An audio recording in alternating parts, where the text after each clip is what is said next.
Good morning, good morning. It's na pala, afternoon na pala guys. It's 12:30 here in Vienna, Austria, and in the Philippines. It's 6:30 na ng gabi.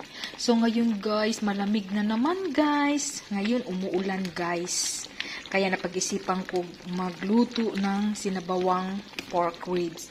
So ayan guys, ang aking pork ribs. Yan, loaded yan guys. Marami yan sa... Off na natin guys, luto na to. Marami yan sa ilalim guys. And syempre guys, nilagyan ko ng mais. Ayan guys. At saka botchok. Loaded din tayo ng gulay guys para masarap. So botchok at saka repolyo ang hinalo ko guys. Tapos green and red pepper. So ngayon guys, dahil malamig, sarap kumain ito guys ng pork ribs sinabaw. And of course guys,